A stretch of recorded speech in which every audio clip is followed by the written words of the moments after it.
은둔의 시간 속에 잠든 듯한 고찰, 속세와 불세의 경계. 깊은 산속 시간이 멈춘 듯한 고요 속에 천년의 세월을 간직해온 사찰이 있다. 불심과 언어, 그리고 사람의 숨결까지 이어온 곳, 안동의 광흥사다. 안녕하세요, 송나영입니다. 한국 정신문화의 소도 안동의 깊이를 만날 수 있는 안동문화백선. 오늘은 안동 서후면에 위치한 천년고찰 광흥사를 찾아왔습니다. 겉으로 보기엔 조용한 사찰 같지만 여기에는 놀라운 비밀이 숨겨져 있습니다. 광흥사 주지 범종 스님과 함께합니다. 스님 안녕하십니까? 네, 안녕하십니까. 반갑습니다.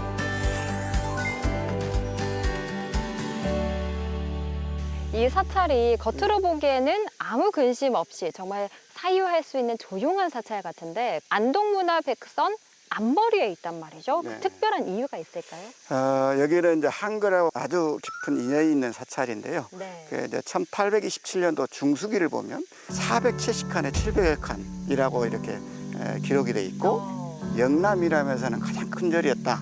이런 기록들이 있습니다. 그러면 어느 정도인 건가요? 지금에 있는 통도산이 뭐 큰 절이 있다고 하지만 그보다 더 큰 절이었다고 이렇게 보시면 되겠습니다. 그리고 이 책을 쓴 국문학을 전공한 천명희 교수님과는 스님과 어떤 인연이 있는 건가요? 2013년도에 복장을 개복을 했을 때 월인석보 7, 8권, 21권, 22권 이 초간본이 나왔습니다. 그러니까 네. 그 이전까지 없던 아주 귀중한 자료였기 때문에 그때부터 인연이 돼서 저는 이제 한글을 세계화하는 이런 생각을 가졌기 때문에 천명희 교수님하고 이제 계속 열심히 같이 활동을 하고 있습니다. 그렇군요. 이 책은 우리 지역에서 활발하게 펼쳐졌던 한글 문화의 중심에 광흥사가 있었고 광흥사에서 다량 출토되었던 한글 문헌이 그것을 증거한다는 것에 초점을 두고 기술하였습니다. 그럼 천년고찰 광흥사로 주지 스님과 또 이 책과 함께 떠나볼까요?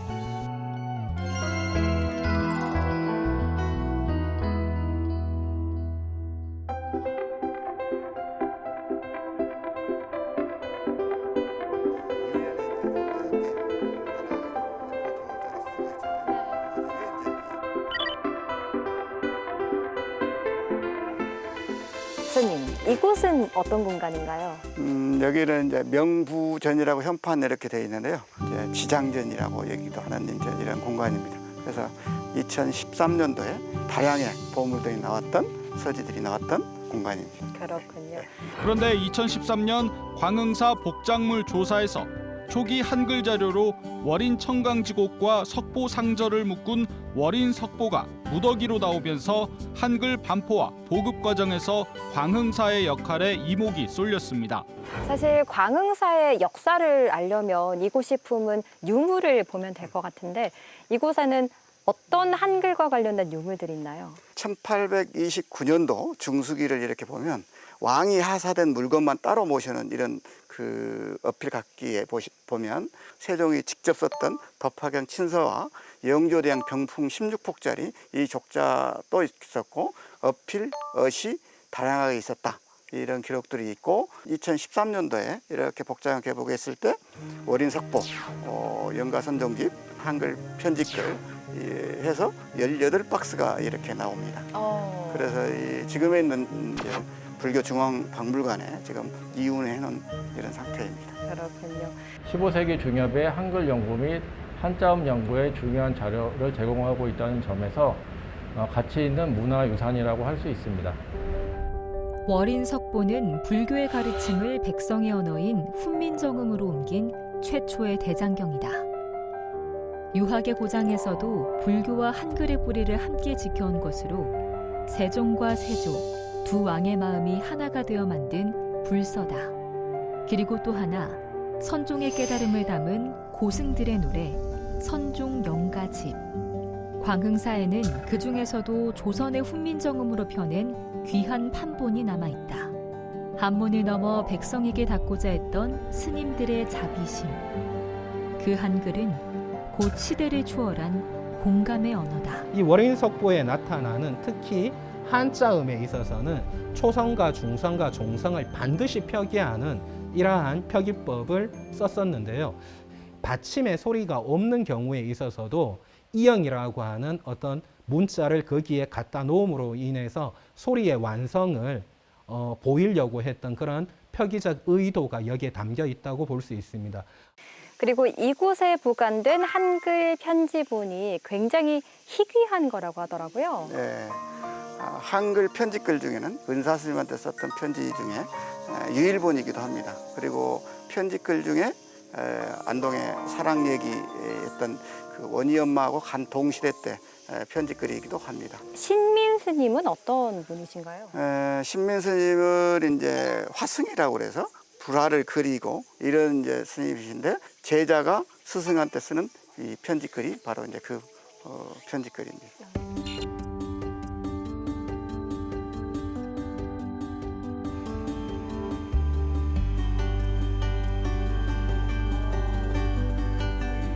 이곳이 얼마 전 보물로 지정 예고된 응진전인 거죠? 예, 예, 맞습니다.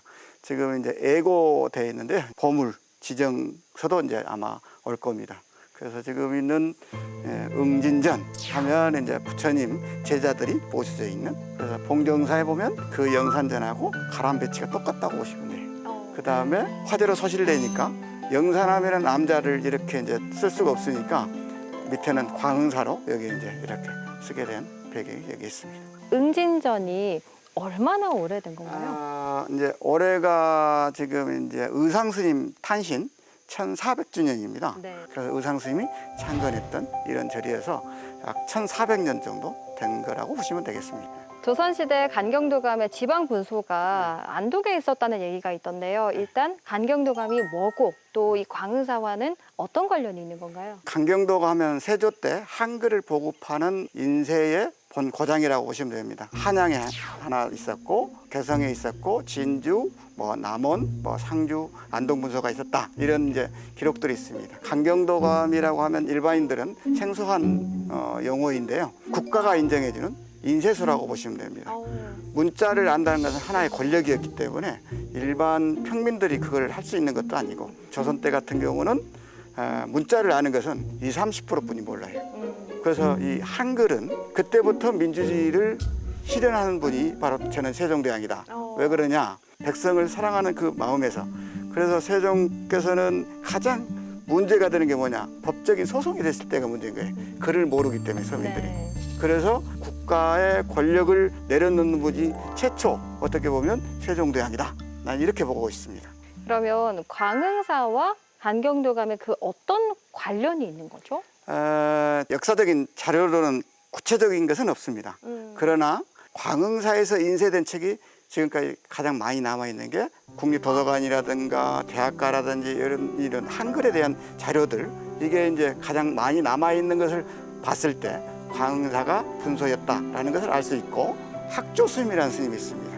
풍산 소산 출신인데 안동 김씨인데도 불구하고 맞인데도 출가를 이렇게 미리 합니다. 네. 그런데 이제 구전으로 내렸을 때 신미 스님이라는 이 스님이 전설에 내려와요. 네. 그래서 네 발바닥을 봐라. 그거 보면 임금 왕자로 돼 있대요. 그 발바닥이. 그래서 잘못하면 역적으로 몰릴 수도 있고. 그래서 출가를 했던 분이 학조스님. 그래서 중종 때까지 살으셨던데 여기 에련함에서도 사시기도 하고 했던 이런 분입니다. 그래서 한글하고도 연계 많이 언해하는 많은 역할들도 하셨던 네. 이런 분이십니다. 그렇군요.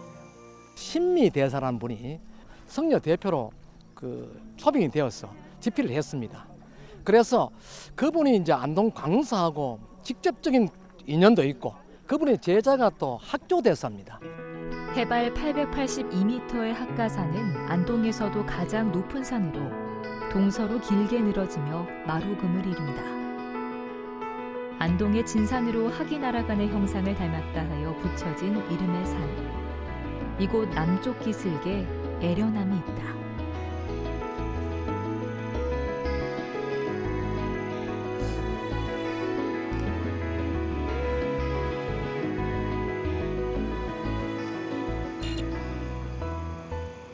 저희는 광흥사에 딸린 작은 암자, 애련함에 와 있는데요.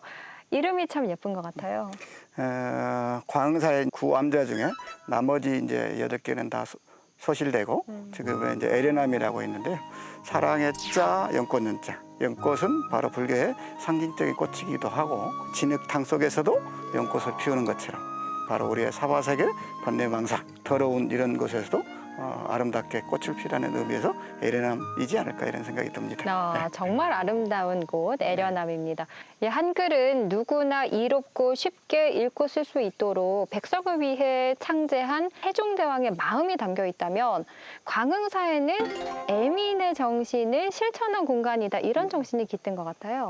세종대왕은 어떻든 씨앗을 뿌려놓은 이런 상황이 됐고 한글에 이제 광흥사는 이것을 펼치는 이런 상황이지 않을까. 그래서 백성들한테 가르치는 일들이 바로 우리의 정신들을 바르게 알리는 이런 게 바로 이 광흥사의 할 일이 아닐까 싶습니다. 그 유신들은 유교학자들은 이 새 문자 창제를 별로 좋아하지 않았어요. 왜냐하면은 한자음을 고친다고 하는 건 그들에겐 굉장히 치명적인 겁니다. 원래 한자음을 가지고 과거 시험을 봐서 합격해서 들어와서 지금 이 신분을 누리고 있는데 그거를 세종이 고치면은 한자음 다시 배워야 되잖아요. 상주에서 발견된 훈민정음 해례본이 이곳 광흥사에서 있었다는 이야기가 있더라고요. 네, 제가 2010년도에 여기 처음 부임해 왔을 때 상주에 있는 백기 씨, 조영훈 씨 이제 이런 분들에 의해서 서로 법적 다툼을 하는 과정 중에 서상곡이라는 분이 이제 광흥사에서 훈민정음 해례본을 훔쳐서 백기 씨한테 넘어가는 그렇게 저는 생각을 하고 있습니다. 네.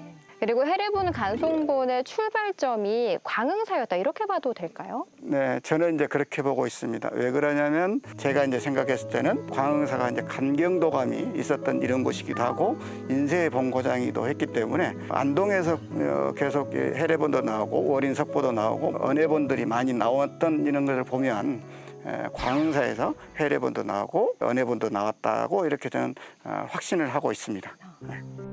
새벽에 고요를 깨우는 목소리. 자비의 언어로 번역된 불경이 한글로 낭독될 때 그것은 곧 깨달음이 말과 글로 꽃피는 순간이었다. 광흥사는 단순한 수행처가 아닌 조선시대 한글 불경을 품고 퍼뜨렸던 지성의 공간. 지금도 이곳에선 한글로 깨달음을 나누려는 마음이 조용히 이어지고 있다.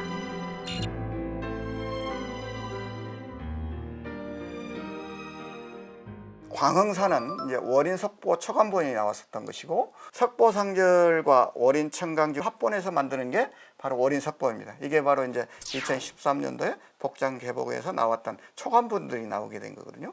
세조 5년 1459년에 바로 의경세제가 갑자기 요절하게 되며 20살 때 그래서 옛날 어머니를 위해서 지었던 석보상절과 아버지가 지었던 월인 청강집을 합본해서 만드는 게 월인 석보인 겁니다.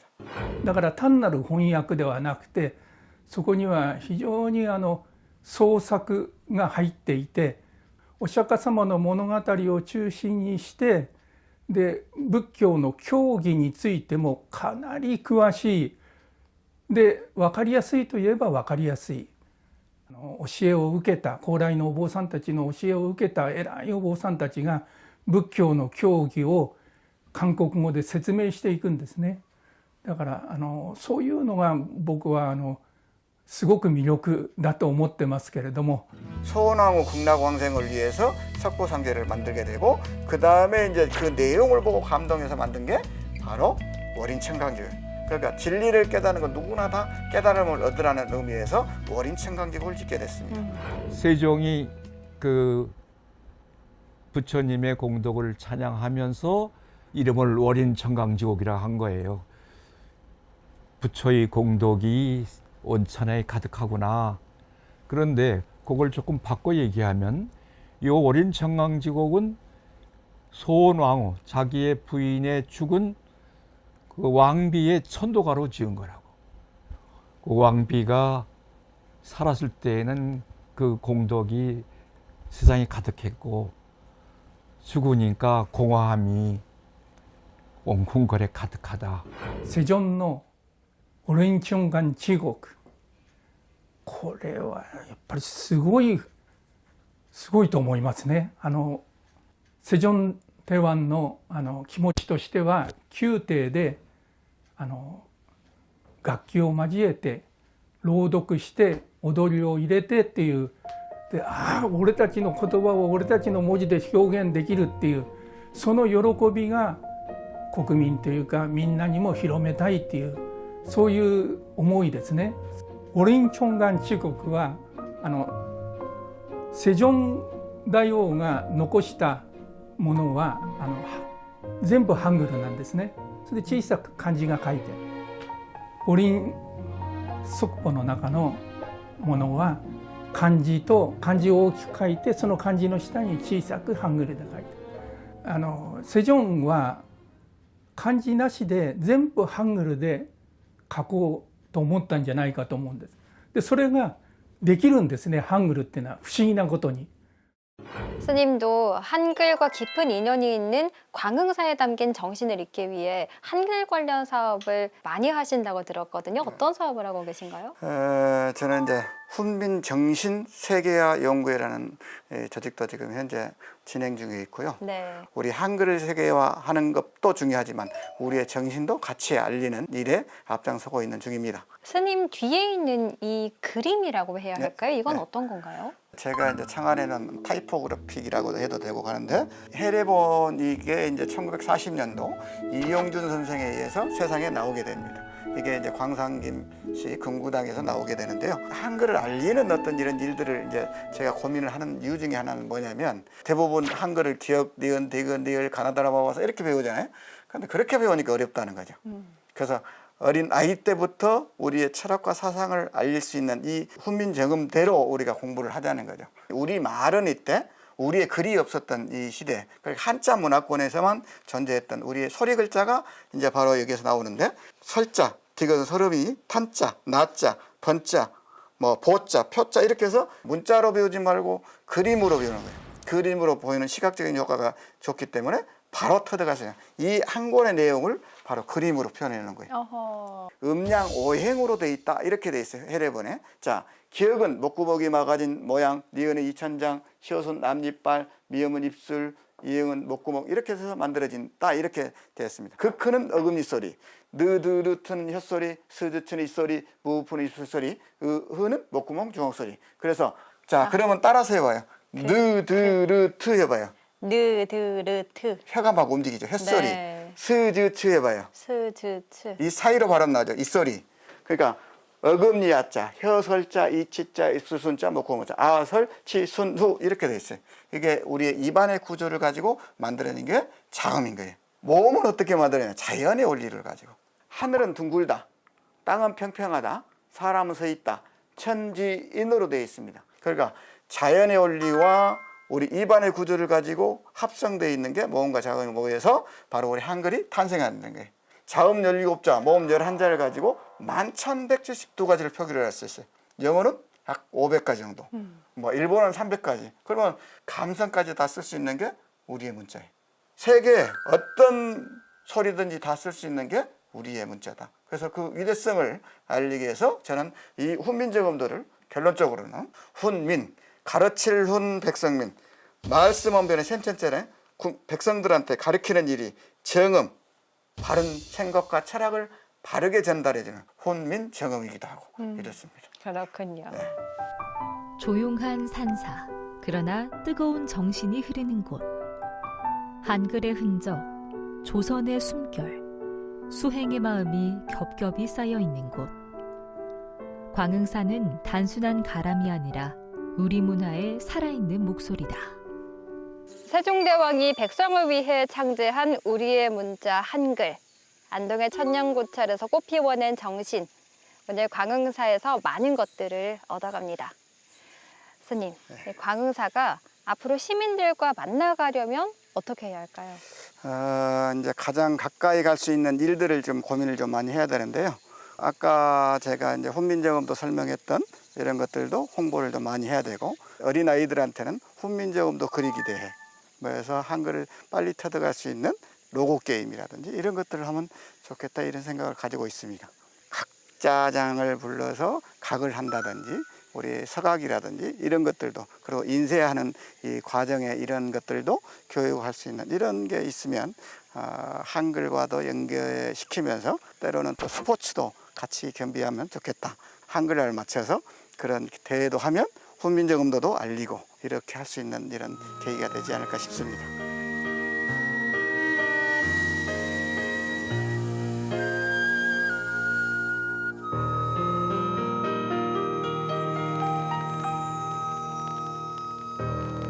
오늘 광흥사를 통해 많은 것을 배웠습니다. 한글은 단순한 문자 체계가 아니라 시대와 계층을 넘어서 소통의 정신이었음을 다시 한번 마음 깊이 새겨봅니다. 문화는 기억이며 공간은 말합니다.